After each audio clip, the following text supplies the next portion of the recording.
Halo-halo na. Kami po ay magkakape na. Sabi mo nga, good morning ka mo nga sa vlog ko, baby girl. Morning. Good morning. Natulog ang yan. Gising na yung baby namin. Nakapagduyan na rin kami. Sabi mo si mama nag-ayos ng kape. Yan, mag-high vlog ka muna nga. Hi vlog. Marunong na siyang tumayo. Ito. Na? Tingin ka naman sa camera. Ang laki ng mga kamay. Bismillah. Hi guys. Good morning. Kamu nga. Nandito po ako kila Aileen natulog. Di si tita dito pala sa amin natulog kamo. Dali bilis. Sabi mo na Sabi mo magtimpla muna kami ng kape. Magkakape kami ni mama. Magkakape sila ni mama kamo. Grabe ito. Kahit ng batang ito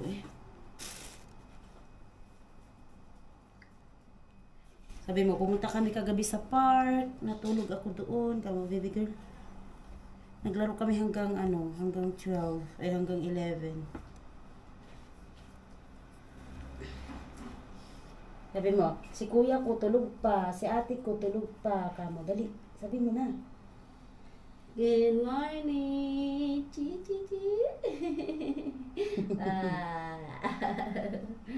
Smile lang. Smile lang.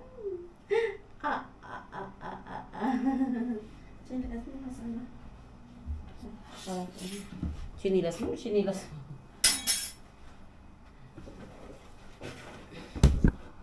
Charge ko muna itong camera ko. So yun guys, ano ba to? May binili siya kagaya nito Ang ganda ka, ayan. Maglalagay daw siya, so magpapaturo ako. Ano ba to? Pwede ba sa banyo to, girl? Hindi. Yung maliligo ka? May para sa banyo din. Gusto ko yung ganyan para idikit ko doon. Pero bawal. Bawal kasi hindi naman namin bahay yun. Baka magalit si ano ba. Kasi tingnan nyo guys, ang ganda niya Ang linis niya tignan. Yan, kagaya dito Yan diba? Good morning. Walang mga tao. Yan. Ano mo na? Ganito na. Ayan Ay, marami. Ilang piraso? 15 piraso. Ilan ang kinuha mo? Tingnan nyo guys. Ganito pala siya Pero maganda siya idikit. Kasi alam mo kung bakit. Hard to Sige, magdikit ka nga ng isa girl. Isali ko sa vlog ko. Aray ko. Yan guys. Ano ko muna siya. Tapos.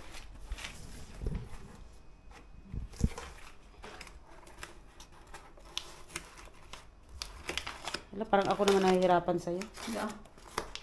Balik nito.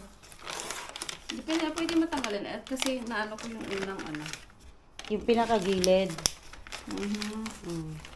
Ang babae talaga madiskarte. Okay. Kahit hindi mo nalinisin yung pader, okay lang. Hindi, okay lang yan. Kahit na walang anong pader. Ang ganda siguro pag lahat ginanyan, no? Maganda. Kasi nakita ko to sa tsahin niya. Yung pader. Huwag masyado. Unang dikit nito, huwag masyadong diin kasi pwede mo siya matanggal.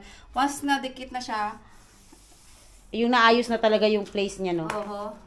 Doon mo na siya totally tatanggalin. Oo. Okay. Tanggalin ko kaya tong saksakan. Kaya nito. Kasi pag siya dikit na, hindi mo na siya maaayos Hindi mo siya maayos. Kaya kailangan. Dapat, hindi mo siya muna idikit ng sobra. Okay. Kasi, ko ito. Pero I think mas maganda pag unahin mo sa gilid. Tingnan mo dito girl, lumagpas na. Kasi ko din ang babae. Kasi ang cute Tsaka ito pag nadumihan to, napupunasan Oo, diba? napupunasan to. Uy girl, sandali. Ito, yun Yung Hindi kasi pantay din yung namin. Sabay hindi naman masyadong halata dito sa gilid. Oh, ayan mo na. Oh, yan.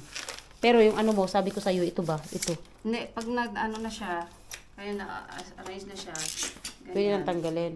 Pwede ko na siya itatanggalin. Diretso-diretso na yan. Ah, okay. Diretso-diretso na yan. Ito yung sinasabi ko sa'yo kanina eh, dumikit eh. Ayan, okay. Tapos idikit mo siya ulit. Naano ko na yung ano niya. Madali na siya. Pero yung ano ko lang sa gilid. Yung umpisa. Yung pisa lang. Oo. Okay. Hindi naman ano. Bahala ka sa buhay mo dyan. Tumawag ka. Gilan ko. Do you think I will? Sabihin. Hindi ka na uuwi. Ayaw mo siya dyan. Magigising yung bata. Manahimik ka dyan. Para maano mo yung sarili mo. Not always. Alam, gago. Yung bilag. Yan, so, ay, finally nakauwi na rin ako, guys. Hindi na ako sa bahay. And, napaga tuloy ako ng uwi, sabi ko. Kasi pumunta ako ng kila Aileen. Sabi ko, tawag niyan. Kahit late na ako uwi. Kasi hindi naman pwede. Harating ko lang sa bahay. So, ay, ang init, grabe. Sobrang init. Kakakain ko lang, nag-snacks lang ako ng konti kasi may natira pang anong tawag doon? Yung biko. Yan, nagbiko kasi ako nung isang araw. Igibo na ako nga.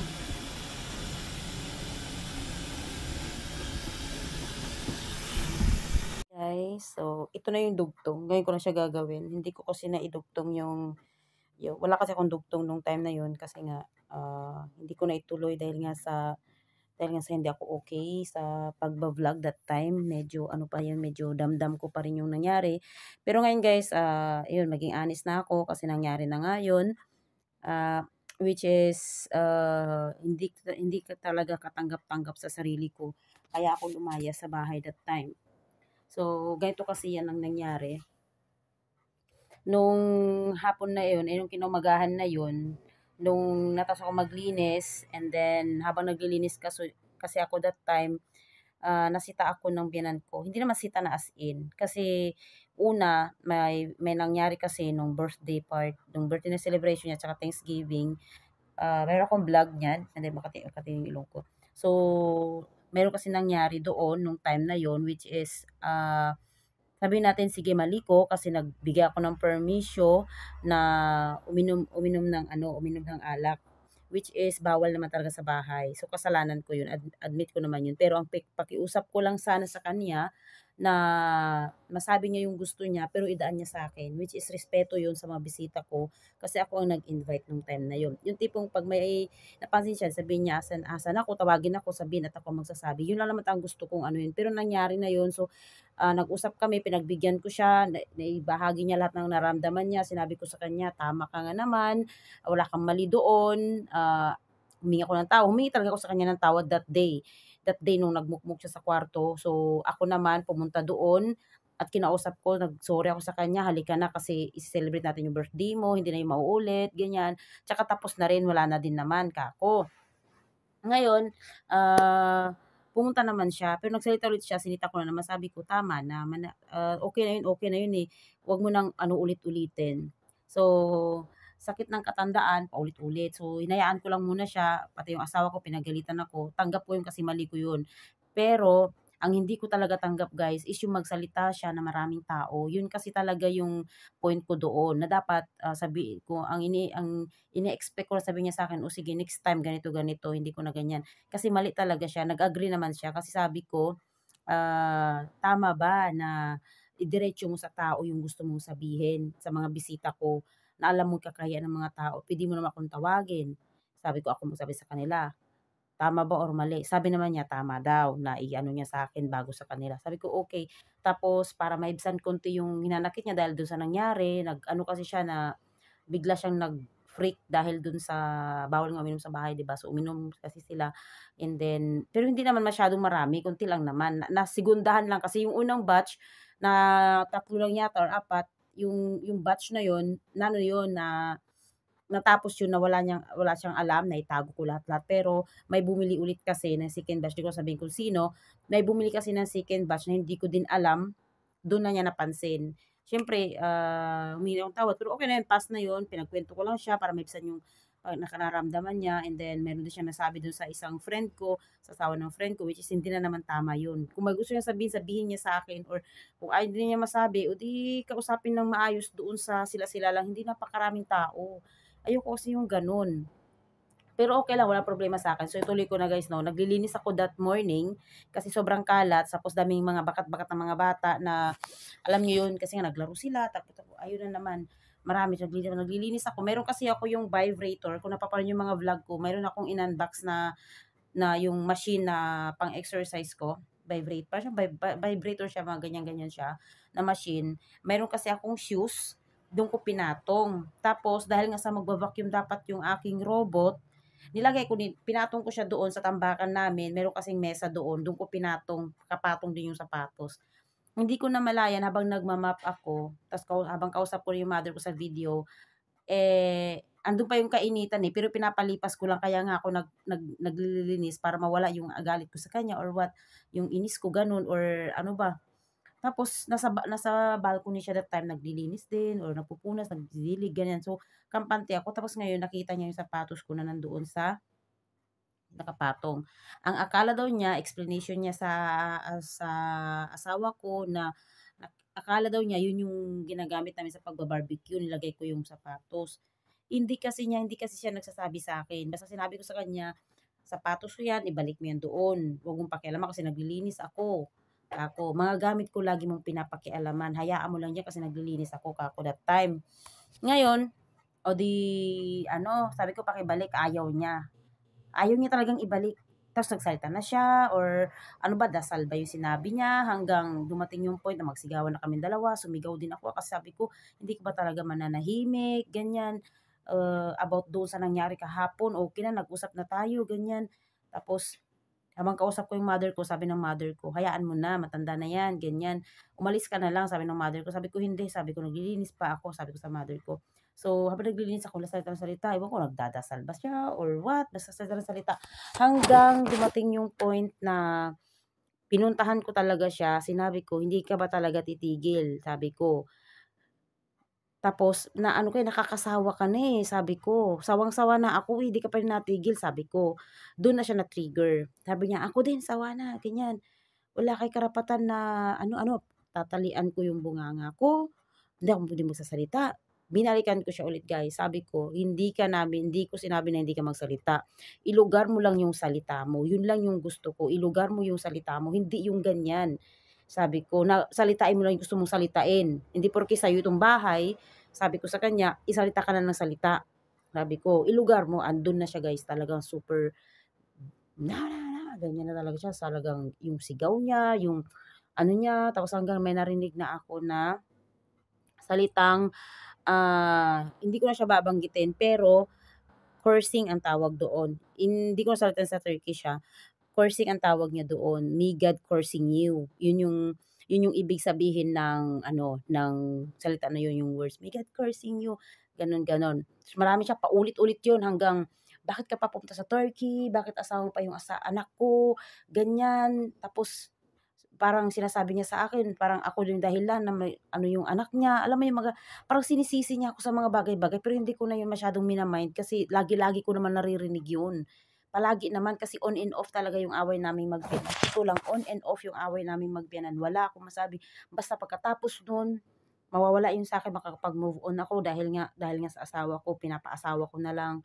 Tapos, babalik na naman, ulit na naman. Pagkatapos niyan, okay na naman ako, ulit na naman. Ganun hanggang sawa na din talaga kasi ako. Siguro man, hindi lang mga 10 times or 15 times na ganyan kami lagi dalawa ng biyanan ko. Which is ako naman, pinapapagpasensya ko kasi matanda na siya, may ganyan-ganyan. Yun. Tsaka may galang pa naman ako sa kanya kahit papaano. So, hanggang narinig ko yung na, yung parang, ang salita doon, pagkakaintindi ko lang ayoko naman parang sana mawala ka na dito sa Turkey, ganyan. May Allah cursing you, ganyan na talaga girl. Sobra. Grabe, sabihin ko sa inyo guys, ang binan ko mapagdasal yan, super duper. Tapos matanda na yan. So, alam niyo naman, pag ang matanda nagsalita ng mga ganyan-ganyan, may mga meaning talaga yan siya. Super talaga yan siya. Hindi ko talaga maano. Doon na ako sumabog. Sumabog ako. Tapos sabi ng mama ko, wag mo nang patulan, umalis ka na dyan. Tapos may plano pa akong i-video that time kasi nagba-vlog ako that time. Pero hindi ko na siya binidyohan kasi hinayaan ko na lang hanggang nag-impake na ako, naglagay na ako ng gamit ko sa bag ko, tapos umalis ako ng bahay, and then pumunta ako doon kila Eileen. Pero bago yan, tumawag ako sa asawa ko, sabi ko, hindi ko na kaya to, kako. Kasi nung time na yun, tinawagan ko yung asawa ko, sabi ko, ikaw nga kumausap sa nanay mo kasi may nasabi na naman siya sa akin, mas better na ikaw kumausap, sabi ko. Sabi naman ng asawa ko, sagot niya, hayaan mo na, paulit-ulit, hindi mo na naintindihan, ganyan na nga yung ugali niyan, ganyan, ganun kasi yung asawa ko. So medyo na-trigger na naman ako, guys, which is, every time na maalala ko yun, parang parang nahihirapan ba ako kasi isipin niyo, sinelebrate ko yung birthday niya with all my expenses. Expenses ko yun. Although binigyan din naman niya yung pera ng asawa ko. Pero may ano naman yun eh. May consent naman yun sa asawa ko. Yung effort ko, nag-invite pa ako, kinuntsaba ko pa yung mga Pilipina na i-celebrate ko yung birthday niya para maging okay lang yung blessings ng sasakyan namin. Ay, naku, Diyos ko. Tapos, ganun yung nangyari. Tapos, ganun pa yung sagot ng asawa ko. Yun. Tapos, yun na yung nangyari that time. And, masakit yun sa akin na biyanan ko, sasabihin ako ng ganun. Yung, may Allah cursing you, kahit sino, guys. Kahit sino. Na hanggang ngayon, masakit pa rin sa akin. Kaya lumayas ako that time. Tinawagan ko yung asawa ko. Sabi ko, alis ako ng bahay. Hayaan mo muna ako. Punta muna ako nila Eileen. Sabi ko. Sabi niya, okay, ikaw ang bahala. Sabi niya. Umalis ako. Doon ako nag-stay hanggang kinamagahan. Tapos, alam niyo, tawag siya. Ayoko siyang sagutin. Tawag siya. Tapos, sasagutin ko. Di siya nagsasalita. Hinahayaan ko lang siya. Tapos, hinayaan ko siya. Doon ako kay Eileen naglabas ng sama ng loob. Lahat-lahat. Para lang maibsan konti yung ano ko. Yung pakiramdam ko that time. Tapos, masakit lang talaga hanggang ngayon. Hindi ko ma-accept na yung pinagsisilbihan mo, yung lahat-lahat gawin mo, pagluto mo, paglinis mo, paglaba mo, lahat.